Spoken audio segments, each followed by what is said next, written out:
মই শুনাত ইয়াতে বোলে নিমখ দিলে বোলে মনৰ কামনা পূৰণ হয় কিমানটো সঁচা কিমানটো মিছা সোণৰ বিপৰীতে নিমখ দান এটা লোন বুলি কয় সেই লোনটো দান দি তেওঁ যিটো ভক্তিৰে তেওঁক বিশ্বাস কৰি লয় সেই তেওঁ মনৰ কামনা পূৰ্ণ কৰা হৈছে নে হৈছে হৈছে হৈছে মানে ইয়াত এই বন্তি দিলা আজি তোমালোকে তালে যোৱাগে ঘৰ তাত কবা যে আমি বৰভেটিত নিমখ দি থৈ আহিছো নামঘৰীয়া কৈছে 3 দিনহে সময় দিছে 3 দিনলৈ যদি পইচাটো নোলায় আৰু তেজ বমি কৰি যি জয় নিছে তেওঁ মৃত্যু মুখলৈ পৰি যাব ইয়াত নিমখ দিলে মনৰ কামনা পূৰণ হয় শ্ৰী শ্ৰী অষ্টভুজ দেৱৰ পুণ্যতীৰ্থ বৰভেটি আৰু ইয়াৰ ইতিবৃত্ত আজি জানো আহক নমস্কাৰ মই মনোজ গগৈ এটা নতুন ভিডিঅ' আপোনালোকক স্বাগতম জনালো সম্পূৰ্ণ ভিডিঅ'টো চাওক সকলো জানিব আৰু মোৰ লগত এতিয়া বৰভেটি সংৰক্ষণ আৰু উন্নয়নৰ সমিতিৰ সম্পাদক ডাঙৰীয়া আছে মানে অৰ্থাৎ মানে মোৰ খুৰাদেউ হ'ব খুৰাদেউ আপোনাৰ নামটো নিজে মোৰ নাম শ্ৰী থানুৰাম দাস হয় হয় হয় মোৰ এই পশ্চিম যোৰহাটৰে নেশ্যনেল হাইৱেৰ কাষতে ঘৰ গাঁওখনৰ নাম বৰহুজ গাঁও হয় হয় মই 2016 চনৰ পৰা ইয়াত প্ৰধান সম্পাদক হিচাপে দায়িত্ব বহন কৰি আছো হয় হয় এতিয়া আমি জানিব বিচাৰো এই বৰভেটিৰ ইতিবৃত্তটো মানে বহুজনে বহু কথা কয় কিমান সঁচা কিমান মিছা আমিও হয়তো নাজানিব পাৰো সেইকাৰণে আজি যেহেতু যোৰহাট আহিছিলো অলপ জানি যাওঁ নিজেও জানো ৰাইজে সঁচা কথাখিনি জানক অকমান থুলমূলকে যদি বুজাই দিয়ে ৰাইজক মা সমাজখনৰ এক সংকট কালত যেতিয়া আহোম ৰজাৰ উৎপীড়ন মা সমাজৰ ওপৰত যথেষ্ট চলিছিল সেই সময়ত আমাৰ নৱম জনা সত্ৰাধিকাৰ শ্ৰী শ্ৰী অষ্টভুজ গুৰুদেৱে ভাবিছিল যে আমি হয়তো পৃথিৱীৰ পৰা শেষ হৈ যাম নিশ্চিন্ন হৈ যাম গতিকে আমাৰ ওপৰত এনেকুৱা ধৰণৰ অজস্ৰ অত্যাচাৰ চলিছে গতিকে আমি এটা পৃথিৱীত চিন থৈ যাওঁ যিটো চিন থাকি যাব সেই কাৰণে তেখেতে গোটেই অসমত থকা মা সম্প্ৰদায়ৰ সকলো ভক্ত বৈষ্ণৱক ইয়ালে নিমন্ত্ৰণ জনালে সেই সময়ত এই অঞ্চলটো যথেষ্ট দ মালপথাৰৰ এইটো দ এলেকা আছিল গতিকে এই দ এলেকাটোকে তেখেতলোকে নিৰ্বাচন কৰিলে যেহেতু আহোম ৰজাৰ যাতে কোনো সম্ভেদ নাপায় মনে মনে কামটো কৰিব পাৰে মানে ৰাইজে জানিছিলে কিন্তু তেখেতলোকৰ যিসকল CID মানুহ তেখেতলোককতো পঠিয়াই দি পেলাই অত্যাচাৰ কৰিব পাৰে অত্যাচাৰ এনেও চলি আছিলে সেইকাৰণে পৃথিৱীত এটা চিন থৈ যোৱাৰ মানসেৰে তেখেতে গোটেই মা সমাজক ইয়ালে নিমন্ত্ৰণ জনাই 8,90,000 ভক্ত বৈষ্ণৱক তেখেতৰ নিৰ্দেশত এই 24 দ জেগাটোত তেখেতে ছমাহ কালে ডাব কটাৰী আগেৰে গামোচাত মাতি লৈ ভগৱানৰ নাম স্মৰণ কৰি নাম লৈ পেলাই তেখেতে ইয়াত পেলাওঁতে ছমাহৰ পাছত এই 24 ওখকে এই বৰভেটি ভাগৰ সৃষ্টি হৈছিল বৰভেটি মানে সৃষ্টি কৰিছে ন সৃষ্টি কৰিছে সকলো ৰাইজৰ গুৰু নেতৃত্বত মা সমাজৰ সকলো ভক্ত বৈষ্ণৱ সকলো গোট খাই পেলাই এই বৰভেটি তেখেতে নিৰ্মাণ কৰিছিলে আৰু কেতিয়াৰ পৰা ধৰি লওক অসমৰ ৰাইজে বা মানুহখিনি জনা হ'ল যে বৰভেটি নামৰ যে ইয়াতে ভাগ আছে আচলতে এই কথাটো সেই সময়ত বহুল প্ৰচাৰ হোৱা নাছিল কিন্তু এইটো মানে প্ৰায় 91 চনমানৰ পৰা আমাৰ ৰাইজে এটা কথা চিন্তা কৰিলে যে বৰভেটি ভাগক আমি কেনেকৈ সজাই পৰাই তুলিব পাৰোঁ বিভিন্ন ঠাইৰ পৰা মানুহ আহে তেতিয়া আজি যি পৰিৱেশ দেখিছে এই পৰিৱেশটো তেতিয়া নাছিল গতিকে কেইজনমান বয়োজ্যেষ্ঠ ব্যক্তি লগ খাই পেলাই তেখেতলোকে গাঁৱে চান্দা তুলি ৰাইজৰ পৰা ইয়াত প্ৰথম এই নামঘৰ ভাগ বনোৱাৰ ব্যৱস্থা গ্ৰহণ কৰিলে তাৰপিছত এই সন্মুখতে এভাগ তোৰণ আছিলে এই বাটচৰা য'ত আছে এই তোৰণ ভাগৰ কাৰণে অভাজনক তেতিয়া ভক্ত বৈষ্ণৱ গৈ পেলাই মোক কৈছিলে যে আপুনি এনেকুৱা এটা কাম এটা কৰি দিবলৈ মই সন্মতি প্ৰকাশ কৰিলোঁ লগে লগে আৰু তাৰপিছতে ইয়াত মই তোৰণ ভাগ আৰম্ভ কৰিলোঁ আৰু এইফালে ৰাইজৰ দান বৰঙণিৰে নামঘৰ ভাগ আৰম্ভ কৰিলে আৰু তাৰপিছত ৰজাঘৰীয়া দান অনুদান সেই সময়ৰ যিসকলে MLA আছিলে ধৰক হেমপ্ৰকাশ নাৰায়ণ সুশীলা হাজৰিকা আৰতী কছাৰী এই সকলোখিনি দান বৰঙণি ইয়াত আছে আৰু তৰুণ গগৈও আছে অলপ গতিকে সকলোৰে দান বৰঙণি ৰাইজৰ লৈ পেলাই এই অনুষ্ঠান ভাগ আজি আপুনি দেখিবলৈ যি পাইছে এই পৰিৱেশটোলৈ আজি আহিছে মোৰ লগত এতিয়া আছে বৰভেটি সংৰক্ষণ উন্নয়ন সমিতিৰ সদস্য নহয় জানো সদস্য হয় খুৰাৰ পৰা নামটো আমি নিজৰ মুখৰ পৰাই জানো আৰু মোৰ নাম ডক্টৰ সূৰ্যেন্দ্ৰনাথ বৰুৱা হয় হয় এই কিমান খ্ৰীষ্টাব্দত 1768 খ্ৰীষ্টাব্দত হয় হয় তেতিয়াৰ পৰা মই যে শুনি আছো ইয়াতে নিমখ মানে আগবঢ়াব লাগে এই কথাটো কেনেকুৱা কি ধৰণৰ বা নিমখ দিলে কি হয় এই নিমখ দানটো একচুৱেলি পৰৱৰ্তী সময়ত সৃষ্টি হৈছে পৰৱৰ্তী সময়ত মানে মানুহৰ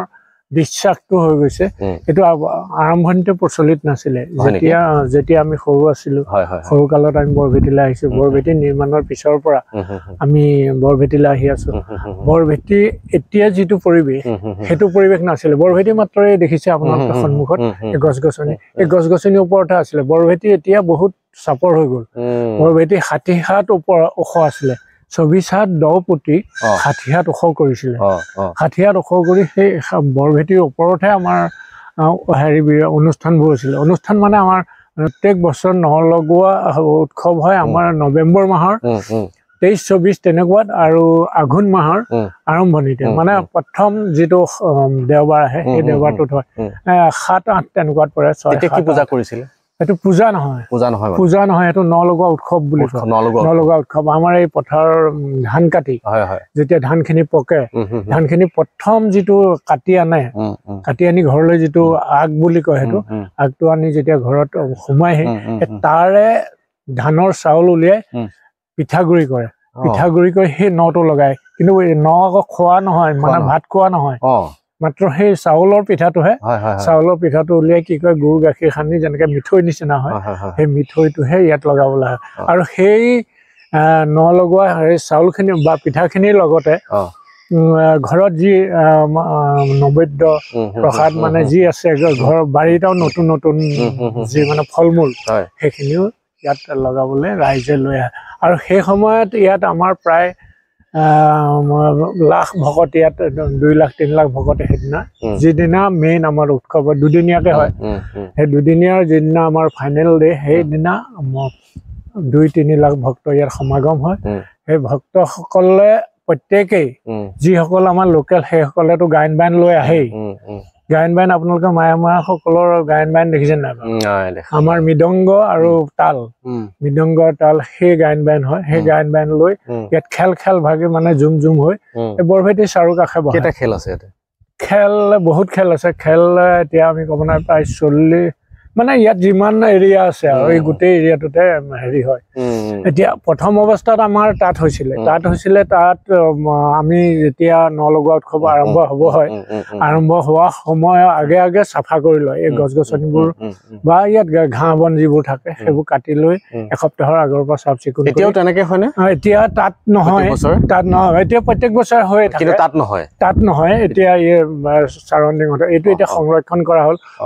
কৰা হ'ল এইটো কাৰণে ইয়াৰ পৰা গছ-গছনিও কাটিছিলে মানুহে গছ-গছনি কাটি এতিয়া হেৰেঙা হ'ল এইটোতো একদম আৰু জয়াল আছিলে তাৰপিছত আপোনাৰ এই ৱালখিনি এতিয়া দিয়া হ'ল ৱালখিনি দি মাটি ইয়াৰ পৰা খহি যাব নোৱাৰাকৈ সংৰক্ষণ কৰা হ'ল তাৰপিছত এইবোৰ ডেভেলপ কৰা হ'ল এয়া আমাৰ চাকি জ্বলোৱা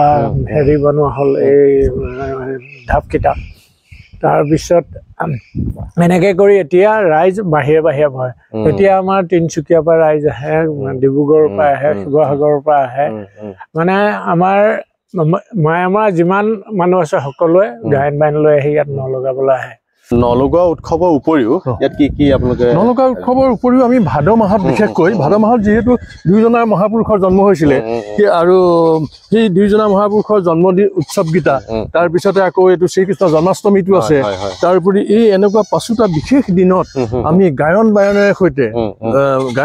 সৈতে ইয়াতে বৰভেটিৰ উৎসৱ কৰা হয় গোটেই মাহটো কীৰ্তন হৈ থাকে তাৰ পিছত বিশেষকৈ সেই 5টা দিনত আমাৰ মায়ামাৰ ভকতসকলে আহি ওচৰৰ স্থানীয় গাঁওসকল আহি পেলাই তেওঁলোকে গায়ন বায়নেৰে সৈতে সেই উৎসৱভাগ পালন কৰে শংকৰদেৱ মাধৱদেৱ আৰু কৃষ্ণ জন্মাষ্টমী বিশেষকৈ সেই 3টা দিনত আৰম্ভণিৰ দিনটোত এইকেইটাত মায়ামাৰ গায়ন বায়নেৰে সৈতে আহি পেলাই আমি এই মান্যতা জনোৱা হয় তেখেতলোকক শ্ৰদ্ধা জনোৱা হয় তাৰপিছতে আকৌ আমি ফাগুন মাহত বিশেষকৈ ফাগুন মাহতো আমাৰ কীৰ্তন কৰা হয় কীৰ্তনটো বিশেষ মৰ্যাদাৰে কৰা হয় সদায়তো হৈ থাকে তাৰ উপৰিও ফাগুন মাহটোত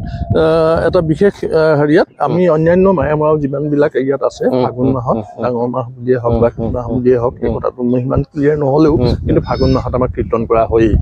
এই মাহত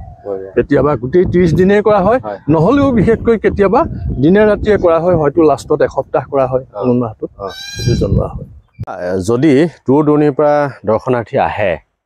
মানে ইয়ালৈ বৰভেটিলৈ তেতিয়াহ'লে ইয়াত থকাৰ ব্যৱস্থা কিবা আছেনে ইয়াত থকা ব্যৱস্থা আমাৰ কমিটিয়ে সিদ্ধান্ত কৰিছে আমাৰ আলহী ঘৰ ৰাখিছে ৰাতিও তেওঁলোক থাকিবৰ কাৰণে অতিথিশালা জিৰণি ঘৰ বনাই থোৱা আছে খোৱা চোৱা চব ইয়াতে হয় খোৱা চোৱা চব আমাৰ ইয়াত বাচন বৰ্তন দিব তেওঁলোকে খোৱা বস্তুটো আনিব যদি নহয় আমাৰ ফালৰ পৰা আমি সহায় সাৰথি কৰি সেইটো দিয়া হয় মাননি দিব লাগে নে মাননি দিব নালাগে ন এইখিনি মানে একো অসুবিধা নাই আৰু ধৰি লওক এই যে বৰভেটি আমি যে দেখা পাইছো অকমান দেখাই দিয়ে এইফালে এই বৰভেটি কিমান মাটি কালি আছে ধৰি লওক বৰভেটি মাটিৰ এইটো যিটো আমাৰ ইয়াৰ গড়টো যিটো বেৰি থৈছে সেই বেৰটোৰ ভিতৰটোত আছে আমাৰ 6 বিঘা 3 কঠা 3 লোচা মাটি আছে আৰু ইয়াৰ বহলটো প্ৰায় 10 নল আৰু দীঘলটো 30 নল এই মাটি সেই মাটিটো আমাৰ এই ভেটিৰ বাউণ্ডাৰীৰ ভিতৰত আছে বাউণ্ডাৰীৰ ভিতৰত আৰু এই ধৰি লওক নামঘৰৰ সাইডটোত কিমান আছে গোটেই নামঘৰৰ যিটো সাইডত এতিয়া মাটি এই নামঘৰটো বনি আছে 3 কঠা মাটি সেই মাটিটো আগত বেডখৰত আছিল এই আমাৰ কমিটিয়ে সেই মাটিটো ঘূৰালে নামঘৰখন যিখন বহিলে সেইখনো এজন এই পুলিবৰৰ গন্ধিয়া গাঁও এজনে দান দিছিলে তেওঁ দান দিলে তেওঁ 2 কঠা মাটি দিলে সেই 2 কঠাৰ লগতে আমাৰ কমিটি মাটি আছিলে সেই নামঘৰ ভাগ সেইখিনিতে মানে মূল বৰভেটি এই আমি যেতিয়া সৰু অৱস্থাত আছিলো তেতিয়া ইয়াৰ ওপৰতে হৈছে মানে ইয়াৰ ভেটিৰ ওপৰতে কৰা হৈছিল ওপৰতে হয় এতিয়াহে লাহেকৈ এতিয়া এই নামঘৰ কিমান বছৰ পিছত নামঘৰ ভাগ হ'ল এতিয়া আমাৰ 1994 চনত নামঘৰ ভাগ হৈছিল আচ্ছা তাৰ আগত নামঘৰ নাছিল এনেই এইফালে সাইডত সৰু নামঘৰ অকমান আছিলে তেতিয়া আমাৰ এই গাঁৱৰ স্থানীয় ৰাইজে সেই তাতে নাম কীৰ্তন কৰে তেতিয়া আগত মানে ইয়াত তেনেকে নাম কীৰ্তন নকৰে দূৰণিৰ কাৰণে মানুহবোৰ নাহে যেতিয়া আমাৰ ওচৰৰ আমাৰ খুৰা হয় তেওঁ নামঘৰীয়া কৰি আছিল সেই নামঘৰীয়া কৰাৰ পাছত তেওঁ নাম কীৰ্তন চলালে নাম কীৰ্তন চলিলে ৰাইজৰ ভক্ত সমাগম আহিলে কমিটি সিদ্ধান্ত কৰি পেলাই তাৰ যিটো দান বৰঙণি পায় সেই ৰাইজে যোজা কৰি পেলাই সেই নামঘৰ ভাগ ৰাইজৰ কাৰণে মুকলি কৰি দিয়া আচ্ছা মই শুনাত ইয়াতে বোলে নিমখ দিলে বোলে মনৰ কামনা পূৰণ হয় কিমানটো সঁচা কিমানটো মিছা নিমখৰটো এইটো পৰিমাণে সত্য কথাই মোৰ ধৰি লওক আপোনাৰ মোৰ ভাগত আমি মনত ভাবি আছো যে ভগৱানক 1 কেজি সোণ দিব পাৰিলোহেঁতেন মোৰ কামনা পূৰ্ণ কৰিলে তাৰ বিপৰীতে সেই সোণৰ বিনিময়ত এই লোন দানটো দিয়া হয় সোণৰ বিপৰীতে নিমখ দান এইটো লোন বুলি কয় সেই লোনটো দান দি তেওঁ যিটো ভক্তিৰে তেওঁক বিশ্বাস কৰি লয় সেই তেওঁ মনৰ কামনা পূৰ্ণ কৰা হৈছে নে হৈছে মানে ইয়াতে গম পোৱা হৈছে মই এতিয়া 2008 চনতে ইয়াত নামঘৰীয়া কৰিছো তেনেকে মোক বহুত ভক্তই আহি সেই পৰামৰ্শ আগবঢ়াইছে আপোনাক কয় ন কথাবিলাক কোন মানুহ আহিছে এতিয়া আমাৰ ইয়াতে বাঁহফলা আছিল 2জন ল'ৰাই বুজিছেনে এই ৰাইজৰ মাজত তেওঁলোকে কুকুৰ কাটি পেলাই গাহৰি বুলি বিকিছিল সেই ল'ৰাটা আহি মোক ইয়াতে মোৰ ভৰিত ধৰি সিহঁতি কৈছে দেউতা বোলে মই আমাৰ এনেকুৱা এটা কথা হ'ল আমি ৰাইজক মিছা কথা ক'লো ৰাইজে আমাক ধৰিলে আমি এতিয়া কেনিও উপায় পোৱা নাই সিহঁতি 2টা ল'ৰাই ইয়াত 2টা নিমখ আনি পেলাই দিয়াও তেওঁলোকে দুখ স্বীকাৰ কৰিছে তেতিয়া মই ক'লো তোমালোকে মোৰ ওচৰতে এইটো দুখ স্বীকাৰ কৰিলে নহ'ব তেওঁ ভগৱানে লৈছে তথাপিতো তোমালোকৰ গাঁৱত যিজন মুখিয়াল মানুহ আছে সেই মুখিয়ালজনৰ ওচৰত তোমালোকে 2জনে ভৰিত ধৰি কাকুতি কৰিবা তেতিয়া তেওঁ তোমালোকক তেওঁৰ দ্বাৰাই পৰামৰ্শ তোমালোকক শাস্তিটো কমাই দিব তেনেকে বুলি ক'লো তাৰপিছত তেওঁলোক গুচি গ'ল যোৱাৰ পাছত প্ৰায় 10 দিন মানৰ পাছত আকৌ ৰাতিপুৱাই আহি সিহঁতি 2টাই আহিছে দেউতা বোলে একদম আমি ভাল হৈ গ'ল নহয় আমাৰ ৰাইজে বোলে আমাৰ দুখ কৰিছো বুলি কিন্তু ক'লে আমাৰ গাঁওবুঢ়াই আমাক সহায় কৰিলে অকণমান সেইদে আমি শান্তি পালো নতুবা আমাৰ বোলে বহুত বিপদ আছিলে আমাৰ 2খন ঘৰ বোলে এৰি দিছিলে মিচিং মানুহ আছিলে সিহঁতি তাৰমানে কুকুৰটোকে কাটি খুৱাই দিলে গাহৰি বুলি তেনেকুৱা ধৰণৰ আকৌ আমাৰ এই সঞ্জীৱনী প্ৰায় 13 গৰাকী ছোৱালীৰ ভিতৰত তেওঁলোকৰ এটা বেবী পইচা হেৰাই গৈছিল বেবী পইচা মানে বেবীৰ কাৰণে যিটো পইচা দিয়ে সেই সিহঁতৰ 13জনী ছোৱালী আছিলে 13জনীৰ ভিতৰৰ পৰা সেই পইচাটো তাৰমানে থোৱা জেগাৰ পৰা নাইকিয়া হ'ল মালিকে ধৰিছে তেতিয়া আহি পেলাই প্ৰায় 9 গৰাকীমান আহিল আহি পেলাই তেওঁলোকে ইয়াত ৰাতিপুৱাই শৰাই এখনো দিলে প্ৰায় আটাইকেইজনে দুখ কৈছে কান্দিছো তেতিয়া মই তোমালোকে চিন্তা নকৰিবা তোমালোকে ইয়াত এই বন্তি দিলা আজি তোমালোকে তালৈ যোৱাগে ঘৰ তাত ক'বা যে আমি বৰভেটিত নিমখ দি থৈ আহিছো নামঘৰীয়া কৈছে 3 দিনহে সময় দিছে 3 দিনলৈ যদি পইচাটো নোলায় আৰু তেজ বমি কৰি যি জয় নিছে তেওঁ মৃত্যু মুখলৈ পৰি যাব তেওঁলোক ইয়াৰ পৰা গৈ ক'লেগে 5 দিন ৰাতিপুৱা পইচা ওলাই গ'ল তাৰ পাছদিনাখন আহি পেলাই তেওঁলোকে আহি 3জনীয়ে আহি আকৌ ইয়াত চাকি বন্তি দি মোক কথাষাৰ কৈ থৈ গৈছে। হয় হয়, এনেকুৱা বহুত পৰিমাণে কথা আমি পাই আছো। ঠিকনাটো অলপ যদি ভালকে জনাই দিয়ে তেতিয়াহ'লে দৰ্শনাৰ্থীৰ কাৰণে ভাল হ'ব বুলি মই ভাবোঁ। ঠিকনাটো যোৰহাট টাউনৰ পৰা উত্তৰ পশ্চিম দিশত মালপথাৰতে বৰভেটি প্ৰতিষ্ঠিত। তাৰ পৰা ইয়ালে প্ৰায় 12 কিলোমিটাৰ হ'ব। আপোনাৰ যোৰহাট টাউনৰ পৰা আহি চাৰিঙীয়া বুলি যিডোখৰ গাঁও পাব, চাৰিঙীয়া এই যিটো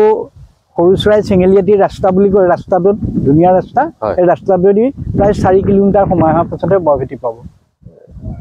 অসুবিধা নহয় আৰু অসুবিধা একো নাই, ৰাস্তাও সুন্দৰ আৰু তোৰণ আছে, তোৰণে চিনাকি দিব যে এইফালে যাব লাগে। ধন্যবাদ,